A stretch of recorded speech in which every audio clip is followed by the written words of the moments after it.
Welcome to Navigating the Truth, and this week's guest is Jeff Woolwine. The date is December 4th, 2022, and Jeff talks about petroglyphs in the sky. Enjoy. Interrupt to bring you this. We've hijacked your daily dose of regurgitated news to bring you Navigating the Truth. Brace yourself, listeners, as you're about to enter a world where the narrative is no longer masqueraded as the truth. A world where the conspiracies of yesterday's translate into the truths of today. Are you listening? The veils covering the truth are lifting, and understandings once suppressed are finally being revealed. Will you be ready? And now, your host and navigator through these circles of lies, the host of Navigating the Truth, Caroline Bell Tumblety. Hi, welcome to Navigating the Truth on this Sunday morning. It's Sunday evening here in Scotland. And we do have a scheduled guest, Jeff Woolwine. We were just having a little trouble connecting with him, such as live shows. And hopefully we're going to get him pretty soon. And let's just... How has our weeks been? How has life been treating us? Well, weather's really strange. Like, storms come out of nowhere, rain, and then we get heat. But no really any sunshine. Like, there's no really been any sunshine here. And as I speak to other people, like across the planet, really cold temperatures, snow, wind, a lot of wind. So there's your weather report. Now, how is that in relation to as peoples, as beings who occupy this realm? I think there is a lot of sadness. Oh, it looks like we have Jeff here now. So just waiting to kind of connect up here with him. And maybe what I'll do is I'll give you some background on Jeff Woolwine. Jeff Woolwine is one of the premier videographers of UFOs in the Phoenix area. For years, it has been theorized that Native Americans saw UFOs and carved images of them in the local mountains in Phoenix. Jeff Woolwine has proved this to be true by matching his video footage of UFOs to the petroglyph carvings. Jeff also makes a connection between these petroglyphs and the Phoenix lights. He believes that many of the UFOs seen over Phoenix are actually other life forms unknown to us, and has found 4 hotspots there for observing them. Jeff also tells the true story of Phoenix and the Mayan tombs, as well as gold that still lie buried under the sacred mountains. Jeff has been interviewed on many TV and radio talk shows, sharing his extraordinary research. So don't miss this local hero of our UFO community as he presents his UFO footage, taking us deep into the heart of the mystery and wonder of the petroglyphs in the sky. Jeff is also the author of Volume 1 and 2 of Petroglyphs in the Sky, and it's a great read and makes an excellent stocking stuffer. Hello. Hello. Glad to be here. Hey. Oh, it's wonderful to have you here. I was just reading off your bio, and I've been reading your Volume 1 and Volume 2, and I'm absolutely amazed at the amount of pictures that you have. You have literally hundreds of pictures. Oh, yeah. That's many years of research and hiking South Mountain in Phoenix, Arizona, and, trying to figure out exactly what the Phoenix Lights really is. And I believe I have that. I believe I have those answers, and we'll talk about that today. Yeah, I love it. Yeah. And you've spent a lot of time there with the Native Americans as well, like finding out their myths and their stories, their legends. Oh, absolutely. I was born in Phoenix, Arizona, so I've been seeing these things in the sky ever since I was a kid, and this is what made me go on, this hunt, this quest to find out exactly what these lights and strange objects that we see in the skies today is. And, going into this, I'm thinking, wow, this is great. This is neat stuff. This is, like a type of miracle. And understanding it all now that I look back at it and see all the history and the evidence and what the government says about these things, what the first park ranger of Phoenix, Arizona talks about these things, and the holocoms and the Indians and the legends, I'm taking a step back and I'm like, wait a minute, hold the phone. No wonder there's a big cover up here. Mm-hmm. Yeah. You go on to let the people know, the readers, that you believe they've been here for a long, long time. Absolutely. These lights, these things in the sky, I mean, they've been here way before man was. So this is more their planet than it is anybody else, and that's a secret too. I mean, a lot of people think that they're coming from different dimensions, different places in the universe, but I believe, and all the evidence would suggest, that this is their planet also. They've never left; they have always been here, and it's like another creature, if you will. It's like another type of life form. So the oceanographers, they find, new species of life below the ocean, thousands of feet deep. Well, this is a new species of life above the oceans that the scientists and the people who know about these things fail to tell us about and fail to recognize. But yet, these things are here, and the petroglyphs clearly show this. Oh, yeah. And also some of the petroglyphs actually show different types. Like, as if are they shape shifting? Like, there's different petroglyphs that will show men with their hands up, and it looks like they're being taken. And then there's other petroglyphs that looks like a figure 8, and then you have the cross and the shield. Like, there's many. Is there many different types of species?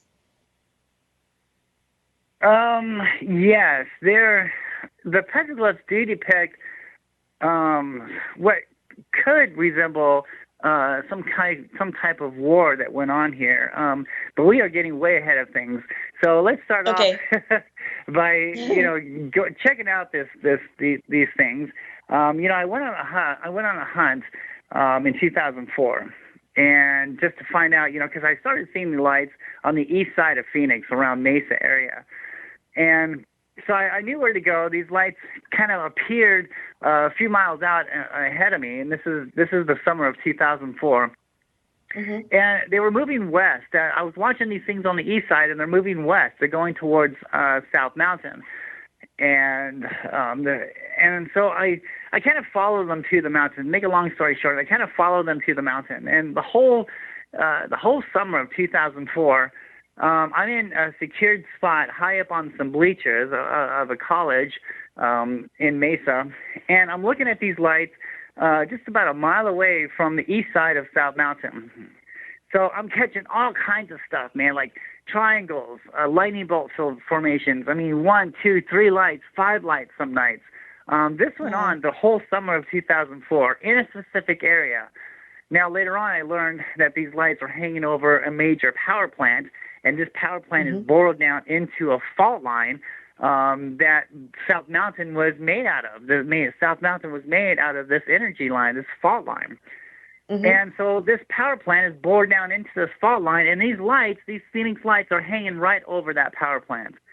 Well, I made the news here in Phoenix like 4 or 5 times that summer, and they're trying to tell us that we're seeing flares in Tucson, Arizona, about 150 miles away from Phoenix. Now, that's crazy. These lights are right here. They're right here in front of this mountain. And so they got the military involved. They got A-10 Warhogs to drop military flares out, to go out there and watch and try to make the comparison. And of course there was no comparison. I mean, anybody who studies flares can see either a parachute or you can see the airplane dropping these flares out. You can see the smoke clearly. They don't stay in formation like these lights did. when these lights just simply magically appear in the sky. Nothing is there, and then all of a sudden something softly comes into view, making no sound, making no shadows, and moving. They're moving very slowly. These lights in 2004 were moving very slowly. For instance, they would show up about 8 miles away from this power plant, and they would just move really, really slowly not to get noticed. And as soon as they got right over that power plant, they'd hover there for a little while and then disappear. And when you speed up the frame, when you look at the video, you can actually see them. When they're moving. Clearly, they're moving, but they don't want to be seen. This is how they're getting away with being in our skies. Is they're very stealthy. They know who's watching them. They know who's not watching them. And like I said before, they cast no shadows. They cast no noise or anything like that. So you won't really know that they're there unless you pay attention and you look at something and you understand that this is not a flare, this is not a balloon, this is not a Chinese lantern, because these lights are huge, right? They're huge, big, orange, amber plasma lights. Man, I've seen so many of them here in the desert. And, so I followed them to the mountain. So they're trying to say we're seeing flares. I'm like, no, all my studies. Now, I've been an amateur archaeologist at least 10 years, way before I became a professional ufologist. And so I can spot something man-made like a mile away. And so, and all the things that I've been researching on UFOs was telling me that mountains seem to be the spot. Mountains was the key. Like all these things that we read in some of these ancient scrolls and all these texts are talking about mountains, So, and the things were, showing me where to go. These things were going towards South Mountain. So in 2005, I moved to the mountain on the east side, about 2 miles, about a mile and a half, 2 miles away from South Mountain, up on the second floor of my apartment building, and I'm looking out my window for 3.5 years. And I tell you what, I caught some amazing stuff that was going on out there. And I would see something come out of the sky and seem to land on the mountain out there. Now, the next day I went out there to, because at the time I'm still thinking, spaceships, technology, green men from Mars. I mean, all this stuff, right? So I'm going out there, I'm looking for, a crop circle or some kind of evidence. I mean, I saw it, I videotaped it. I know I'm at the right spot here on the mountain. And what do I see? I see a big boulder with Indian rock art on it called Petroglyphs of a man looking up at the exact same thing that I filmed the day before. Wow. And I'm like, wait a minute, there has to be a connection here. Excuse me.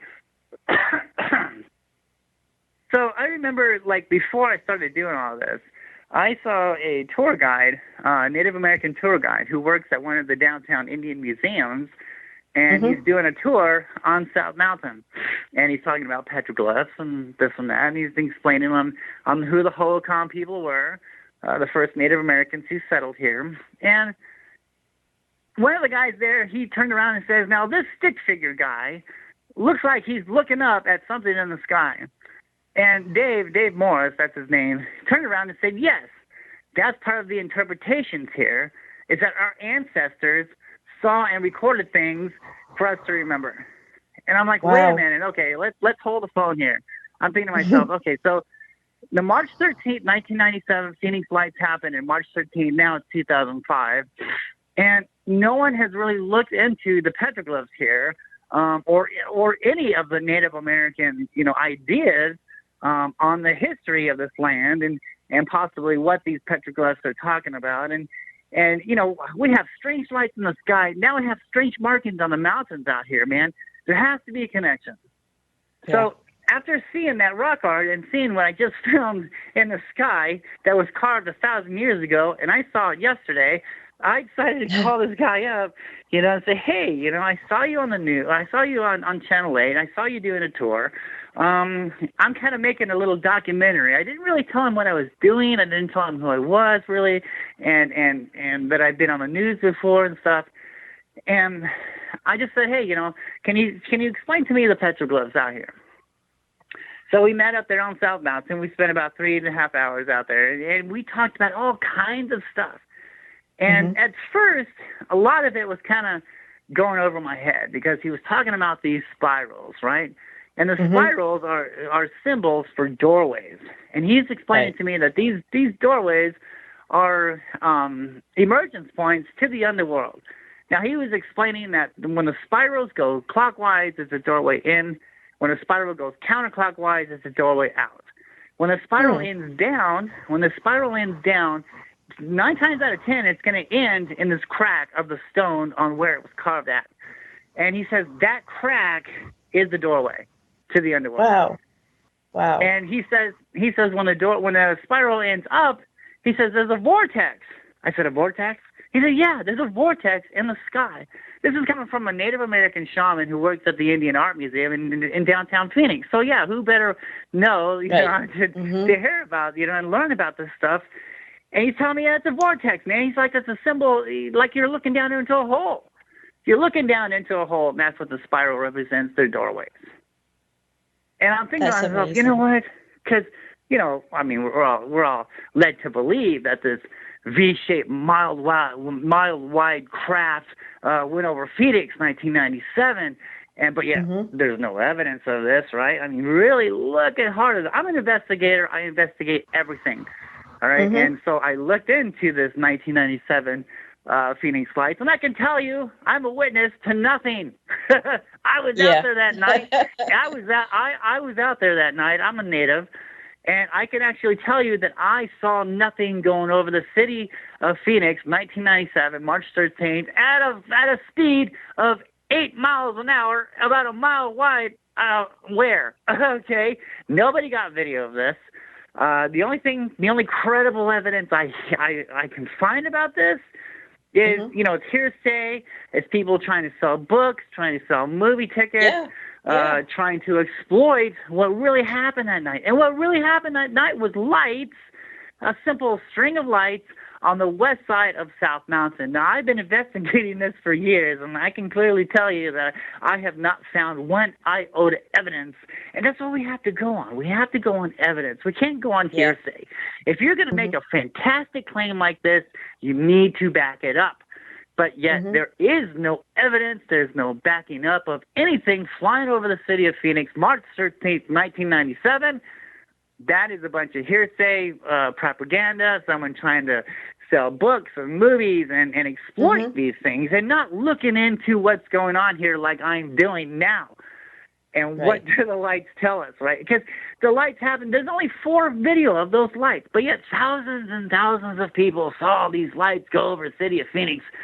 But only 4 videos of what really happened, and the videos show the lights just showing Mm-hmm. up on the west side of South Mountain. Now, come on, now, how Right. it's like being back in the 3rd grade. Tommy skinned his knee off the swings there. But by the time it goes around the whole school, oh my God, Tommy's in the hospital. He's gonna lose his leg. He's almost gonna die. You see where I'm going with this? That's exactly what happened to March 13th, 1997. This story got blown way out of proportion, man, by people trying to exploit what really happened and not looking into what is really here. And that's what we are here to talk about, because I did. I did everything. I crossed my T's, I dotted my I's, and I can tell you that I'm probably one of the only few ones out here that can back up everything that I'm going to talk about on your show today. Mm-hmm. Oh, I admire you for that. Yep, your tenacity. It was a big distraction, like the Phoenix Lights, the amount of publicity that it got. Like, I think I even picked up the video at one point to watch it. I mean, it was a distraction away from it, but you basically went head on, like, and looked for the truth. Right, and I spent a lot of years and a lot of time into this, and it's like fishing. It's hit and miss. Sometimes you'll get something in the sky, sometimes you won't. I mean, it was a pattern, and we'll get into this here in a minute. And so, after we're done, he's talking about the lizard people, and he says when the lizard people come out of the sand world, he says he taught these people how to live. They came out of the sand world, they came down from the sky, because when the Holocaust first arrived here, they didn't know how to live. And it wasn't a desert back then. It was a tropical-like landscape. And we can see evidence of water all over this Valley of the Sun. I mean, so South Mountain, a lot of other mountains around the valley, you can see dried-up waterfalls. So it wasn't a dried up mess as it is now. It was a beautiful, light, tropical landscape when the Holocombs arrived here. Now, what does Holocom mean? Holocom is a Pima name for the people who are gone, the people who are missing, the people who got taken away. Because we don't know what happened to these people. We don't know what happened to these people. So the archaeologist wants us to believe, well, they simply migrated because it got too hot somewhere else. But yet the evidence doesn't suggest this. Remember, we're talking about evidence here. We're not talking about hearsay. We're talking about what we can prove. Okay, they left. Archaeologists want us to believe they left. Where did they go? No evidence on where they went. They were here one day for 1,000 years, and then one day they simply vanished off the face of the earth. Where did they go? And it not just happened to the Holocombs, but it happened to other tribes around the world at the same time. Right. Many tribes were here and masters and rulers of their land, and they conquered the land. But yet they simply disappeared after 1,000 years. What's going on with that, right? Where'd they go? We're not talking about it. So yeah. And he was also talking about so there's a mountain out here. There's a mountain, and everybody knows it as the Superstition Mountains, and it's on the east side of the valley. It's far east. And everyone is looking at the Lost Dutchman's gold mine. That's all fine and dandy, you know. I mean, it'd be great to go up there and try to find the gold. But to the Indians, man, to the Native Americans, to the myths and legends of that mountain, that story goes deep. That story says that there were bloodthirsty giants that roamed this land. And we can find evidence of this. I found petroglyphs of giants. I found evidence of a huge giant wall that has been blown up by the government on South Mountain. I found evidence of giants covering up tombs, and we're going to get into that here in a minute. He said the bloodthirsty giants were here. He says now when the flood was coming, we all know about the biblical flood. When the flood was coming, the lead giant didn't want his people to drown. So he told his people to come stand up on this huge rock. And when they did, he raised his powers to move this rock up, but the water kept coming. He raised his powers again, and he raised that mountain up, but the waters kept coming. He raised that rock so high, but now it's as high as the tallest mountain, but the water kept coming. And in his last bit of strength, because he didn't want his people to drown, he immortalized them by turning them all to stone. And that's when the water had. That's when the water had stopped. And to this day, you can look upon the Superstition Mountains, and you can see that water line right there where the water had stopped, and look right above that water line. You can still see those giants up there today turned into stone. And there's a lot of giants around the Superstition Mountains that have been turned to stone also. There's actually a giant on the Camelback Mountain in Phoenix, and he's been turned to stone also. Right. I've seen him. That's the story of the giants, and that's the story of the Superstition Jeff, Mountain. We're coming up on a break here. Oh, we're just flying through this, and we will be right back with Petroglyphs in the Sky and Jeff Woolwine.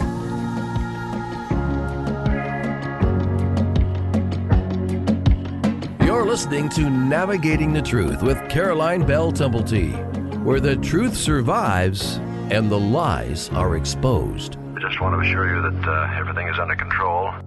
There's been no damage except for some temporary malfunction of the radio.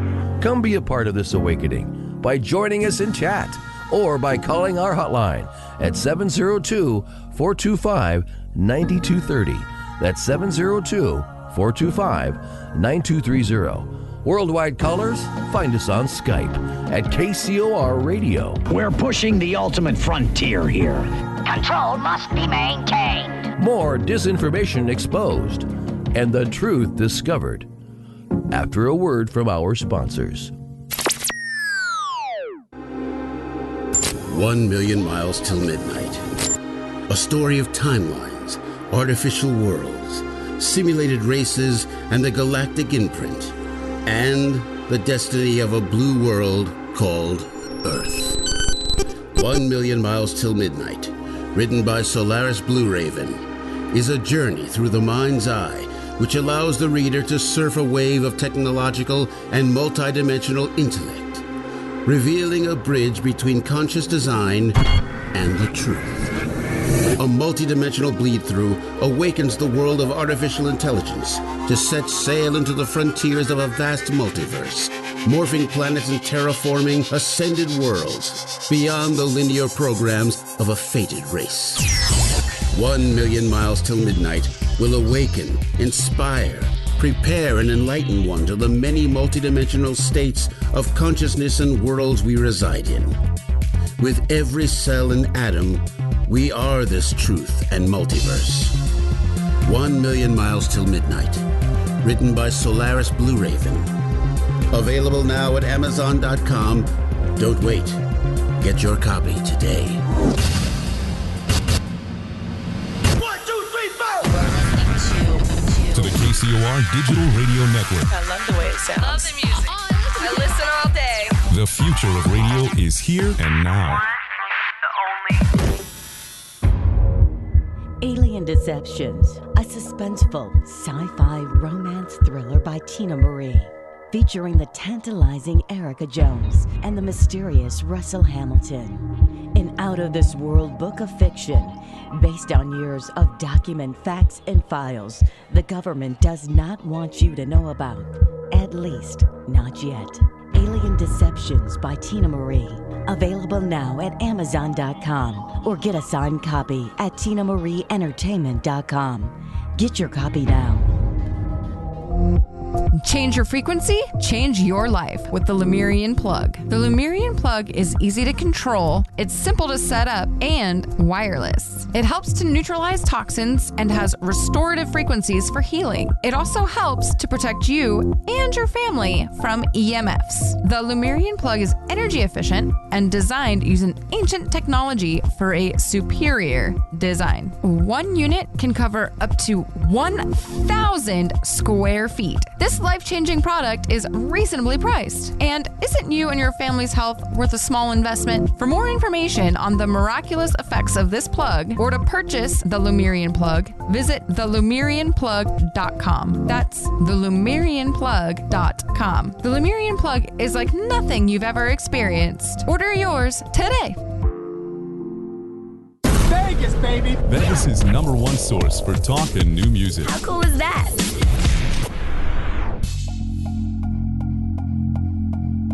Going live in 3, 2, 1. Welcome back to Navigating the Truth, the one show that peels back the masks of the elite and exposes the truth we're not being told. Here to warn you. You must not abuse the power you've been given. Eventually, you will lose control of that power and the whole world will suffer. Come partake in the awakening by calling the show at 702-425-9230. That's 702-425-9230. Give us a call now. Those around the world, connect with us on Skype at KCOR Radio. Follow us on Twitter at KCOR Radio or use hashtag KCOR. Come engage in the discussion live in our chat room at www.kcorradio.com. Our survival depends upon it. Now, back to examining the narratives and uncovering the truth with your host of Navigating the Truth, Caroline Bell Tumblety. Caroline Bell Tumblety. Welcome back to Navigating the Truth, and we have the wonderful Jeff Woolwine here on the show. And Jeff, we were just at the point in your story where the giant had turned them to stone, where we have the mountains now they're basically giants. Right, and that's what the tour guide was telling me from the Indian Museum there, that that this story goes deep. The story here is much deeper than what the archaeologists wants to tell us. And I've been all over that, all over South Mountain for the last 15 years, right? I've done a lot of hiking there, a lot of exploration, and a lot of finding the evidence, going off the trails, finding the truth. And that's what you have to do in this. You just can't go off of hearsay. If you want to find out what's really going on, you have to investigate it yourself. And And I did, and it took me on this long journey, and I just can't, believe what I've uncovered. Mm-hmm. And so when we got down off the mountain there, and I was like, that's when I kind of hit it on him. I was like, have you heard of the Phoenix Lights? And he goes, oh, yeah, there was somebody on the news last year talking about these things. And I said, yeah, that was me. He goes, that's you? And I said, yeah. I said, I have this theory that these things in the sky, these lights, have something to do with the petroglyph carvings out here on the mountain. Well, when I said that, it was over with. That was done. He was done talking to me. He did not want to talk to me anymore. That was it. And I've been trying to get him back on the mountain ever since, and he won't accept my calls. He won't do anything.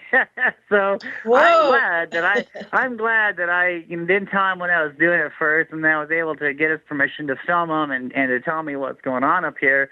And why? Why is that? I mean, let's look at the history here. Why did he not want to talk to me? And why do some of these indigenous people who truly understand, okay, not just been hearsay or my grandfather raised an alien in his closet. Well, I mean, we want to know about the real history here. And I tell you what, I've talked to a lot of, shamans and medicine men and leaders and tribal leaders, and a lot of them just don't want to talk to me about this. Some of them will. And they won't go on camera because I tried to get them on film, but they won't go on camera. But they all agree. I mean, they knew the path that I was on. They knew the journey that I was taking. They knew that I had been seeing these spirits, and they gave me some answers. And I'm here to tell you these answers and what they told me. And they said that the devil came from the east and took these people away. Now, this coincides with the petroglyphs carved on South Mountain in Phoenix. We see these men, and sometimes, now, when the arms are down, when the arms are positioned down, that's usually a sign of death. That and when they're laying down, But usually when the arms are down like that, most of the time it's a symbol of death. And we see these orbs. We see these orbs with these lines coming down and picking these people up by their heads and taking them off into the sky. Now this coincides with, what the oral tradition says. Now now we have a picture of it. We have a prehistoric picture, a photograph, if you will, of what had taken place here. We see this orb, we see these flying serpents, we see these flying diamonds, we see what the archaeologist likes to call anthropomorphs because they're changing shape, they're changing colors, and they're picking animals up, they're picking men up, they're interacting with man. Sometimes they play games with them in the sky. They pick them up and they fly them around, and then they bring them back down, and then sometimes they don't bring them back at all. They just take off, and who knows where they end up at. But this is what the petroglyphs are depicting. Now, when we see these glyphs, we're looking at the exact spot on where the event took place at. It's a history table. It's a prehistoric photograph of what had taken place in that area of where we're seeing it. So, for instance, we see petroglyphs a lot in this area, but a mile down the mountain, there's no petroglyphs over there. Why? Because nothing happened over there. It happened here. And when you look at the petroglyphs, you have to take a step back. You kind of have to use your third eye and include the landscape in with the art. Now, when we do that, then it explains the story. For instance, there's two pyramid hills out there on South Mountain on a main trail called Holbert Trail. There's two pyramids out there. Now, there's a petroglyph in front of these two pyramids, and it's depicting a serpent. And it's a snake, and he's in the formations of the pyramids in the background of the carving. And he's showing us an orb with these legs over the valley of the pyramids. So the artist is trying to tell us that these two pyramids are the pyramids of the snake, the pyramids of the serpent, the pyramids of the feathered serpent. And in between is the doorway for these orbs in the middle of these two pyramids.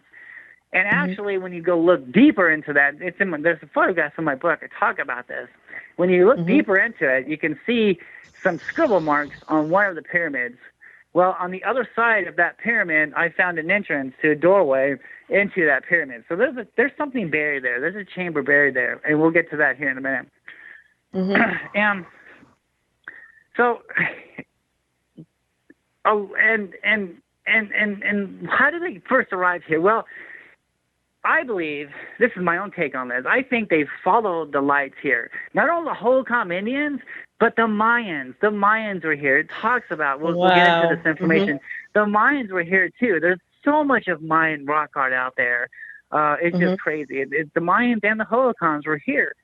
And I think because I did it, I followed the lights, showed me where to go. And I think that's how the natives got here from this valley. Coming from Mexico, they followed these lights to these certain places around, at least around the coast of the Southwest. And they showed these people where to see their gods, if you will, these things in the sky. So they followed them to this mountain, and when they did, they, pitched up tent. They started building canals. They, built hogans. I mean, it was a major city for 1,000 years here in this valley with the Hohokams and the Mayans, all because of this mountain. Now, back then, this mountain was called Mount Sapoa, Mountain of Mercy. And the reason of this is because I found many altars, sacrificing altars oriented towards the east. A lot of sacrificing was going on here. And so the story goes on here, and so let me backtrack. So I'm up here on South Mountain, right, for a whole year. Okay, I'm finding evidence of giants. I'm finding evidence of tombs. I'm watching out my window. I'm seeing these things in the sky. I've seen a flying serpent many times, and I can clearly tell you that Quetzalcoatl, the feather serpent, is alive and well and flying around the mountains of Phoenix, Arizona, because I have seen him, and I have filmed him, and he has made the news here in Phoenix. So yes. What we're dealing with here is something different. The more and more I watched these things, the more and more they came around, and I watched them on the mountain and coming and going, the more I realized, wait, this is not technology here. Spaceships and crafts and green men from Alpha Centauri, that's all fine and gravy. I am open to that. I'm waiting for evidence of that. But what I'm seeing on the mountain, what I'm seeing in the skies above the mountain, what I'm filming, what I'm researching, it's telling me a completely different story here. I went down one trail thinking one thing, and now the evidence and the proof is taking me down another trail, and it's making my head spin. I'm like, this is completely different. I mean, this is not a spaceship. These things are alive, man. They're changing shape, and they're going in the mountain. They're absorbing themselves into that mountain. They're going down into that fault line. Because the Native Americans say they're going into the underworld. The scientific explanation is they're going down into that fault line, absorbing the energy. And that's the whole secret of this mountain and why these things have been visiting this mountain for thousands of years, and it continues to do this day, is because of that fault line under the mountain. Wow. So I'm finding and also all this stuff. under the power plant, Yeah, right. Absolutely. That explains, I didn't know it at the time in 2004 until I, started researching South Mountain and how it was made. And now it makes sense. It's bored down into that fault line. And it was like an intergalactic gas station for the Phoenix lights. I'm telling you, those lights were right over that power plant, man. The whole summer of 2004. It was great. I got so many photographs and videos, spectacular videos of those lights. And so I'm finding all this stuff, right? I'm making the news. I mean, I'm filming something in the sky and go out on the mountain. I find the exact same carving that was carved 1,000 years ago that matched my sightings. The news has taken my videotapes because, Thank you for listening to Navigating the Truth with Jeff Woolwine on KCR Radio. If you'd like to listen to the rest of the show, please go to kcrradio.com. Thank you.